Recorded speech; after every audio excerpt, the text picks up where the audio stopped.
Bhadra ಡ್ಯಾಂನಿಂದ pole ಆಗ್ತಾ ಇದೆ ಸಾವಿರಾರು ಕ್ಯೂಸೆಕ್ಸ್ ನೀರು. ಭದ್ರಾ ಡ್ಯಾಂನಿಂದ ಪೋಲ್ ಆಗ್ತಾ ಇದೆ ಸಾವಿರಾರು ಕ್ಯೂಸೆಕ್ಸ್ ನೀರು. ಅಧಿಕಾರಿಗಳ ನಿರ್ಲಕ್ಷ್ಯಕ್ಕೆ ಸಾವಿರಾರು ಕ್ಯೂಸೆಕ್ಸ್ ನೀರು ವ್ಯರ್ಥವಾಗ್ತಾ ಇದೆ. ಅನಗತ್ಯವಾಗಿ ನದಿಗೆ ಹರಿತಾ ಇದೆ ಭಾರಿ ಪ್ರಮಾಣದ ನೀರು.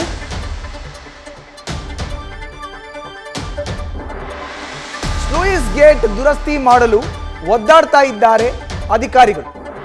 ಗೇಟ್ ಕೂಡಿಸಲಾಗದೆ ಡ್ಯಾಂ ಅಧಿಕಾರಿಗಳು ಗುತ್ತಿಗೆದಾರರು ಒದ್ದಾಡ್ತಾ ಇದ್ದಾರೆ. ಕಳೆದ ಒಂದು ವಾರದಿಂದ ನಿರಂತರವಾಗಿ ಪೋಲ್ ಆಗ್ತಾ ಇದೆ ನೀರು.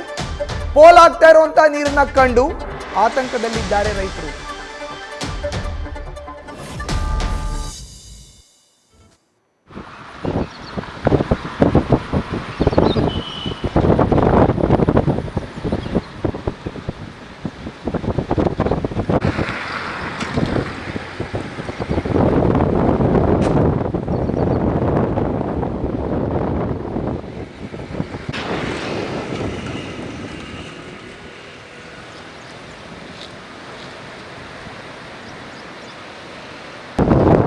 ನಾವು ದೃಶ್ಯಾವಳಿಗಳಲ್ಲಿ ನೋಡ್ತಾ ಇದ್ದೀವಿ, ಪೋಲ್ ಆಗ್ತಾ ಇರುವಂತ ನೀರು ಇದೆ.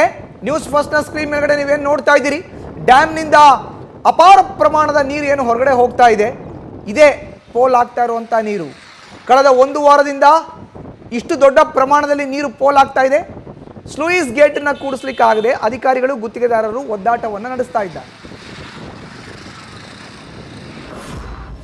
ಡ್ಯಾಮ್ನಲ್ಲಿ ಈಗ ಗೇಟನ್ನು ಮೇಲೆತ್ತಿ ಈಗ ಒಂದು 2 ಮಂತ್ ಹಿಂದೆ ರೆಡಿ ಮಾಡ್ತೀನಿ ಅಂತೇಳಿ ಗೇಟನ್ನು ಮೇಲೆ ಗುತ್ತಿಗೆದಾರರು GPS ಕನ್ಸ್ಟ್ರಕ್ಷನ್ ಅಂತ ತೀರ್ಥಹಳ್ಳಿಯವರು ಟೆಂಡರ್ ಹಾಕಿದ್ರು. ಅವರಿಗೆ ಈ ವರ್ಕ್ ಅವಾರ್ಡ್ ಆಗಿತ್ತು. ಅವ್ರೇನು ಮಾಡಿದ್ದಾರೆ, ಗೇಟನ್ನು ಎಮರ್ಜೆನ್ಸಿ ಗೇಟನ್ನು ಸ್ಲೂಸ್ ಗೇಟನ್ನು ಮೇಲೆತ್ತಿ ಯಾವುದೇ ಕೆಲಸ ಮಾಡ್ದಲೇ ಮಧ್ಯದಲ್ಲಿ ನೆಗ್ಲಿಜೆನ್ಸಿ ಮಾಡಿ ರೋಲರ್ ಗೀಲರ್ ಎಲ್ಲ ರಬ್ಬರ್ ಸೀಲು ರೋಲರು ಯಾವುದನ್ನು ಚೇಂಜ್ ಮಾಡ್ದಲೇ ಹಾಗೇ ಬಿಟ್ಟು ಎಕ್ಸಿಕ್ಯೂಟಿವ್ ಇಂಜಿನಿಯರು AW ಇವರೆಲ್ಲ ನೆಗ್ಲಿಜೆನ್ಸಿಲಿ ಬಿಟ್ಟು ಹೋಗಿದ್ದಾರೆ.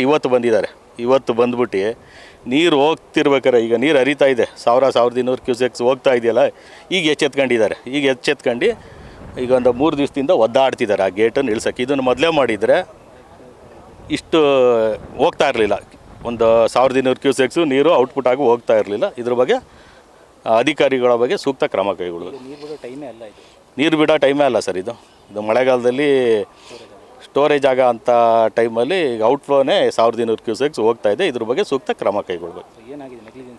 ನೆಗ್ಲಿಜೆನ್ಸಿ ಎಲ್ಲ ಅಧಿಕಾರಿಗಳು ನೆಗ್ಲಿಜೆನ್ಸಿ, ಅವ್ರು ಹೇಳ್ದವ್ರಿಗೆ ಟೆಂಡರ್ ಆಗಬೇಕು. ಏನೇನೋ ಇದೆ ಇದು ತುಂಬ ಇಂಟರ್ನಲ್ ಭಾರಿ ಇದೆ ಇದು.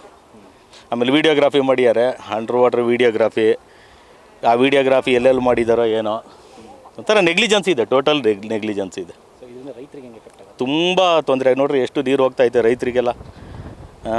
ತುಂಬ ನೀರು, ಇಷ್ಟೆಲ್ಲ ನೀರು ಈಗಲೇ ಮಳೆಗಾಲದಲ್ಲೇ ಇಷ್ಟು ಹೊಳೆಯಲ್ಲಿ ಹರ್ಕೊಂಡು ಹೋದರೆ ಮುಂದೆ ಯಾವ ರೀತಿ ರೈತರುಗಳು ತೊಂದರೆ ಅನುಭವಿಸ್ತಾರೆ ನೀವೇ ಯೋಚನೆ ಮಾಡಿ. ಇದು ಅದೇ ಸೂಕ್ತ ಕ್ರಮ ಕೈಗೊಳ್ಬೇಕು ಅಧಿಕಾರಿಗಳಿಗೆ. ಈಗ ಕಳೆದ ಸಾಲಿನಲ್ಲಿ ಭೀಕರ ಬರಗಾಲ ಬಂದಾಗ ಗದಗ, ಬೆಟಗೇರಿ ಮತ್ತು ವಿಜಯನಗರ ಜಿಲ್ಲೆಗಳಿಗೆ ಕುಡಿಯೋ ನೀರು ಸಂಬಂಧ ನೀರು ಬಿಡಬೇಕಾದಂಥ ಪರಿಸ್ಥಿತಿ ಉದ್ಭವ ಆಯಿತು.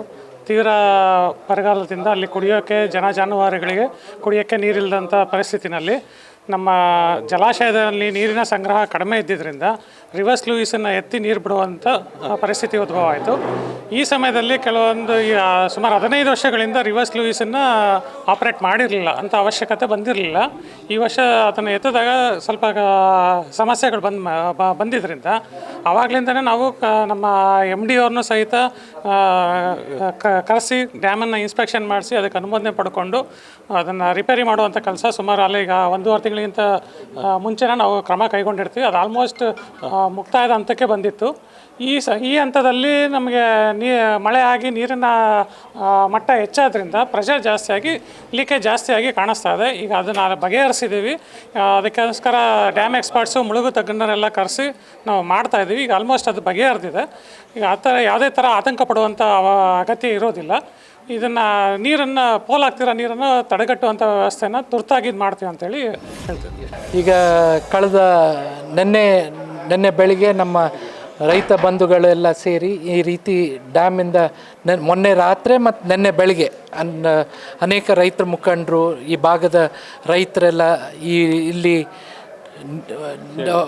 ನೀರಿನ ಹರಿವು ಜಾಸ್ತಿ ಹೊರಗಡೆ ಹೋಗ್ತಾ ಇದೆ, ರಿವರ್ಸ್ ಸ್ಲೂಸ್ ಗೇಟಿಂದ ಹೋಗ್ತಾ ಇದೆ ಅನ್ನುವಂಥದ್ದನ್ನು ಪ್ರಸ್ತಾಪ ಮಾಡಿದ್ರು. ಆ ಸಂದರ್ಭದಲ್ಲಿ ನಾನು ಮಾನ್ಯ ಸೂಪರ್ಡೆಂಟ್ ಇಂಜಿನಿಯರ್ ಹತ್ರನೂ ಚರ್ಚೆ ಮಾಡಿ ಅದಕ್ಕೆ ಆಗಬೇಕಾಗಿರುವಂಥ ಸರಿಪಡಿಸುವಂಥ ಕ್ರಮಗಳನ್ನು ಬಗ್ಗೆ ಚರ್ಚೆ ಮಾಡಿದ್ದೆ. ಆ ಸರಿಪಡಿಸುವಂಥ ಕ್ರಮದಲ್ಲಿ ಈಗಾಗಲೇ ಇಲಾಖೆ, ನಮ್ಮ ಮಂತ್ರಿಗಳು, ನಮ್ಮ ಸರ್ಕಾರ ಈಗಾಗಲೇ ಕ್ರಮವನ್ನು ವಹಿಸಿತ್ತು. ಈ ನಿಟ್ಟಿನಲ್ಲಿ ಈಗ ರೈತರ ಆತಂಕಗಳು ಯಾಕೆ ಅಂತ ಹೇಳಿದ್ರೆ, ಕಳೆದ ವರ್ಷದ ಆತಂಕ ನಾವು ನೋಡಿದಿರುವಂಥ ತೀವ್ರವಾಗಿರುವಂಥ ಬರದ ಪರಿಸ್ಥಿತಿಗಳನ್ನು ನಾವು ಅನುಭವಿಸ್ಕೊಂಡು ಬಂದಿದ್ದೀವಿ. ಈ ಸಂದರ್ಭದಲ್ಲಿ ನೀರಿನ ಸಮಸ್ಯೆ ಇದೆಯಲ್ಲ, ಭಾಳ ಗಂಭೀರವಾಗಿರುವಂಥ ಸಮಸ್ಯೆ. ಈ ನೀರು ಕುಡಿಯೋ ನೀರಿಗೂ ಹಾಹಾಕಾರ ಮಾಡಿರುವಂಥ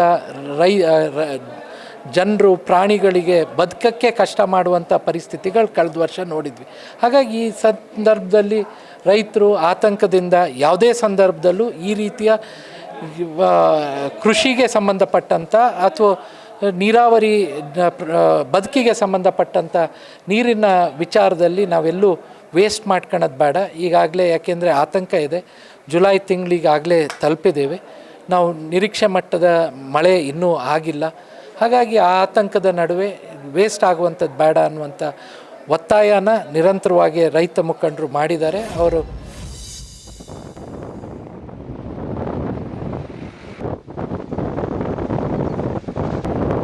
ಇನ್ನು ಭದ್ರಾ ಡ್ಯಾಮ್ನಲ್ಲಿ ಈ ರೀತಿ ನೀರು ವ್ಯರ್ಥವಾಗಿ ಹೋಗ್ತಾ ಇದೆಯಲ್ಲ, ಈ ವಿಚಾರಕ್ಕೆ ಸಂಬಂಧಪಟ್ಟಂತೆ ನಮ್ಮ ಪ್ರತಿನಿಧಿ ಪ್ರಸನ್ನ ಪ್ರತ್ಯಕ್ಷ ವರದಿಯನ್ನು ಕೊಟ್ಟಿದ್ದಾರೆ. ಬನ್ನಿ ನೋಡೋಣ. ಮಧ್ಯ ಕರ್ನಾಟಕದ ರೈತರ ಜೀವನಾಡಿಯಾಗಿರುವಂತಹ ಭದ್ರಾ ಒಂದು ಡ್ಯಾಮ್ನಲ್ಲಿ ಈಗ ಕಳೆದ ಒಂದು ವಾರಗಳಿಂದ ಏನು ನಿರಂತರವಾಗಿ ನೀರು ವ್ಯರ್ಥವಾಗಿ ಹರಿಸಲಾಗಿದೆ ಅಂತ ಹೇಳಿ ಆರೋಪ ಕೇಳಿಬರ್ತಾ ಇದೆ. ಈ ಒಂದು ಸಂಬಂಧಪಟ್ಟಂತೆ ಈಗಾಗಲೇ ರೈತರು ಭದ್ರಾ ಡ್ಯಾಮ್ನ ಅಧಿಕಾರಿಗಳಿಗೆ ಸಾಕಷ್ಟು ಬಾರಿ ಮನವಿ ಕೊಟ್ಟಿದ್ದಾರೆ. ಹಾಗೆ ಅವರು ಈಗ ಒಂದು ಆರೋಪ ಮಾಡ್ತಿರೋದು ಏನು ಅಂದರೆ, ಮಳೆಗಾಲದಲ್ಲಿ ಅನಗತ್ಯವಾಗಿ ಡ್ಯಾಮ್ನಿಂದ ನೀರು ಹರಿಸಲಾಗ್ತಿದೆ ಅಂತ. ಇದಕ್ಕೆ ಸಂಬಂಧಪಟ್ಟಂತೆ ಕಾರಣಗಳನ್ನು ಹುಡುಕ್ತೋದ್ರೆ, ಏನು ಡ್ಯಾಮ್ನಲ್ಲಿ ಇರುವಂತಹ ರಿವರ್ಸ್ ಲೂಯಿಸ್ ಗೇಟು ಈ ಸರಿ ಕೈ ಕೊಟ್ಟಿತ್ತು, ಅದನ್ನು ರಿಪೇರಿಗೆ ಅಂತ ಹೇಳ್ಬಿಟ್ಟು ಏನು ದುರಸ್ತಿ ಕೈಗೊಂಡಿದ್ದಾರೆ. ಆ ಒಂದು ದುರಸ್ತಿ ಕಾರ್ಯ ಸಕಾಲದಲ್ಲಿ ಆಗದಿರೋ ಪರಿಣಾಮವಾಗಿ ಈ ಒಂದು ನೀರು ಅನಗತ್ಯವಾಗಿ ಡ್ಯಾಮ್ನಿಂದ ಹರಿಲಾಗಿದೆ ಅಂತ ಹೇಳ್ಬಿಟ್ಟು ಅಂತ. ನಾನೀಗ ಭದ್ರಾ ಡ್ಯಾಮ್ನಲ್ಲೇ ಇದ್ದೀನಿ. ತಾವಿಲ್ಲಿ ಗಮನಿಸ್ತಾ ಇರ್ಬೋದು, ಈ ಒಂದು ಡ್ಯಾಮ್ನಲ್ಲಿರುವಂತಹ ರಿವರ್ಸ್ ಲೂಯಿಸ್ ಗೇಟನ್ನು ಏನು ನಿರ್ವಹಣೆಗೆ ಅಂತ ಅಧಿಕಾರಿಗಳು ಕೈಗೊಂಡಿದ್ರು, ಅದು ಸಕಾಲದಲ್ಲಿ ನಿರ್ವಹಣೆ ಕಾರ್ಯ ಮುಗಿದಿರೋ ಕಾರಣವಾಗಿ ಅನಗತ್ಯವಾಗಿ ಡ್ಯಾಮ್ನಿಂದ ನೀರು ಸುಮಾರು ದಿನಕ್ಕೆ ಒಂದು 300-400 ಕ್ಯೂಸೆಕ್ ಹರಿದು ಹೋಗ್ತಿದೆ ಅಂತ ಹೇಳ್ಬಿಟ್ಟು ಅಂತ. ಈಗಾಗಲೇ ಈ ವರ್ಷ ನಿರೀಕ್ಷಿತ ಮಟ್ಟದಲ್ಲಿ ಭದ್ರಾ ಡ್ಯಾಮಿಗೆ ನೀರು ಹರಿಬರೋದ್ರ ಕಾರಣ ಅಂದರೆ ಕ್ಯಾಚ್ಮೆಂಟ್ ಏರಿಯಾದಲ್ಲಿ ನಿರೀಕ್ಷಿತ ಮಟ್ಟದಲ್ಲಿ ಮಳೆ ಆಗದಿರುವಂಥ ಪರಿಣಾಮವಾಗಿ ರೈತರು ಈಗಾಗಲೇ ಆತಂಕದಲ್ಲಿರುವಂಥದ್ದು. ಯಾಕೆಂದರೆ ಈ ಒಂದು ಡ್ಯಾಮಿನಿಂದ ನೀರು ಸುಮಾರು 3-4 ಡಿಸ್ಟಿಕ್ಗಳಿಗೆ, ರಾಜ್ಯದ ಮಧ್ಯಭಾಗದ ಅನೇಕ ಜಿಲ್ಲೆಗಳಿಗೆ ನೀರು ಹರಿದು ಹೋಗುತ್ತೆ.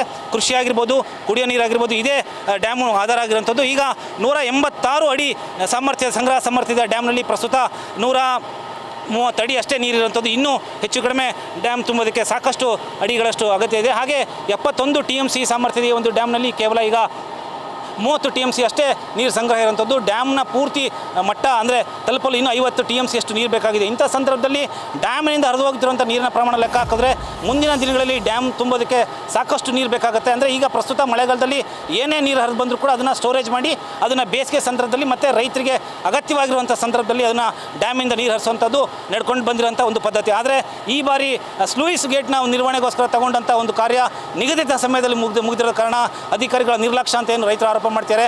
ಆ ಒಂದು ಆರೋಪ ಇಟ್ಕೊಂಡು ಹೇಳೋದಾದರೆ, ಆ ಒಂದು ಈಗ ಕಾರ್ಯ ನಿಗದಿತ ಸಮಯದಲ್ಲಿ ಮುಗಿದಿರೋ ಕಾರಣ ಈ ಒಂದು ರೈತರು ಆತಂಕದಲ್ಲಿರುವಂಥದ್ದು. ಮತ್ತು ಈಗ ಗಮನಿಸ್ತಾ ಇರ್ಬೋದು ತಾವು, ಈ ಯಂತ್ರಗಳನ್ನು ಇಳಿಸೋದಕ್ಕೋಸ್ಕರ ಅಧಿಕಾರಿಗಳು ಸಾಕಷ್ಟು ಪ್ರಯತ್ನ ಮಾಡ್ತಾ ಇದ್ದಾರೆ. ಅಂದರೆ ಸುಮಾರು 45 ಅಡಿ ಆಳಕ್ಕೆ ಈ ಒಂದು ಗೇಟನ್ನು ಕಳಿಸ್ಬಿಟ್ಟು ಏನು ನೀರು ವ್ಯರ್ಥವಾಗಿ ಹರಿದು ಹೋಗ್ತಾ ಇದೆ ಅದನ್ನು ತಡೆಯುವಂಥ ಪ್ರಯತ್ನ ಆಗಬೇಕು. ಇದಕ್ಕೆ ಸಾಕಷ್ಟು ಟೆಕ್ನಿಕಲ್ ಎಕ್ಸ್ಪರ್ಟ್ಗಳು ಬೇಕಾಗುತ್ತೆ. ಇಂಜಿನಿಯರ್ಗಳ ಉಸ್ತುವಾರಿಯಲ್ಲಿ ನಡೀಬೇಕಾದಂಥ ಒಂದು ಕಾಮಗಾರಿ ನಿರೀಕ್ಷಿತ ಮಟ್ಟದಲ್ಲಿ, ಅಂದರೆ ಅವ್ರು ಅಂದ್ಕೊಂಡೋ ರೀತಿ ಆಗದಿರೋದ ಕಾರಣಕ್ಕೆ ಇದೊಂದು ರೀತಿಯ ಚಾಲೆಂಜ್ ಆಗಿರುವಂಥದ್ದು. ಹಾಗೆಯೇ ಈ ರೈತರು ಕೂಡ ಈ ಆತಂಕ ಕಾರಣ ಆಗಿದ್ರು ಅಂದರೆ ಅಧಿಕಾರಿಗಳು ತಮ್ಮ ಹೊಣೆಗಾರಿಕೆಯನ್ನು ನಿರ್ವಹಿಸಲು ವಿಫಲ ಆಗಿರೋ ಕಾರಣ ಇಂತಹ ಒಂದು ಪರಿಸ್ಥಿತಿ ಬಂದಿದೆ. ಅನಗತ್ಯವಾಗಿ ನದಿಗೆ ಪ್ರತಿನಿತ್ಯ ಸಾವಿರಾರು ಕ್ಯೂಸೆಕ್ಗಳು ನೀರು ಒಂದು ವಾರದಿಂದ ಹರಿದು ಹೋಗ್ತಿದೆ ಅಂತ ಹೇಳ್ಬಿಟ್ಟು ಅವರು ಆತಂಕ ವ್ಯಕ್ತಪಡಿಸ್ತಿರುವಂಥದ್ದು. ಈ ಎಲ್ಲವೂ ಅಂದರೆ ಈ ಒಂದು ಕೈಗೊಂಡಿರೋ ಕಾರ್ಯ ಸುಮಾರು 20 ಲಕ್ಷ ರೂಪಾಯಿ ವೆಚ್ಚದಲ್ಲಿ ಕೈಗೊಂಡಿರೋ ಕಾರ್ಯ ಇದು ಮುಗಿದು ತಕ್ಷಣಕ್ಕೆ ಇದು ಮುಗಿದರೆ ಮಾತ್ರ ರೈತರಿಗೆ ಒಂದು ಅನುಕೂಲ ಆಗುವಂಥದ್ದು. ಮತ್ತು ವ್ಯರ್ಥವಾಗಿ ನದಿಗೆ ಹರಿದು ಹೋಗಿಂಥ ನೀರು ಉಳಿದುಬಿಟ್ಟು ಅದನ್ನು ಮುಂದಿನ ದಿನಗಳಲ್ಲಿ ಬೇಸಿಗೆ ಸಂದರ್ಭದಲ್ಲಿ ರೈತರಿಗೆ ಕುಡಿಯೋದಾಗಿರ್ಬೋದು ಅಥವಾ ಕೃಷಿಗೆ ಅದನ್ನು ಬಳಕೆ ಮಾಡುವಂತಹ ಒಂದು ಅವಕಾಶ ಸಿಗುತ್ತೆ. ಇಲ್ಲಾಂದರೆ ಯಥಾ ಪ್ರಕಾರ ಈ ಬಾರಿಯೂ ಕೂಡ ಕಳೆದ ಬಾರಿಯಂತೆ ರೈತರು ಬೇಸಿಗೆ ಸಂದರ್ಭದಲ್ಲಿ ನೀರಿಗಾಗಿ ಪರಿತಪಿಸುವಂತಹ ಒಂದು ವಾತಾವರಣ ಬರುತ್ತೆ. ಹಾಗಾಗಿ ಅಧಿಕಾರಿಗಳು ಈ ನಿಟ್ಟಿನಲ್ಲಿ ಎಷ್ಟು ಮಟ್ಟಿಗೆ ಈ ಒಂದು ಗೇಟಿಂದ ಹರಿದು ಹೋಗ್ತಿರುವಂಥ ನೀರಿನ ಸೋರಿಕೆಯನ್ನು ತಡೆಯುವ ಮಟ್ಟಿಗೆ ಯಶಸ್ವಿ ಆಗ್ತಾರೆ ಅನ್ನೋದನ್ನು ಕಾದು ನೋಡಬೇಕಾಗುತ್ತೆ. ಕ್ಯಾಮ್ರಾಮನ್ ಮಹೇಶ್ ಜೊತೆಗೆ Prasanna, news first, Shivamogga. News first ನಿರ್ಭೀತಿಯಿಂದ ನಿಮ್ಮ ಪರವಾಗಿ.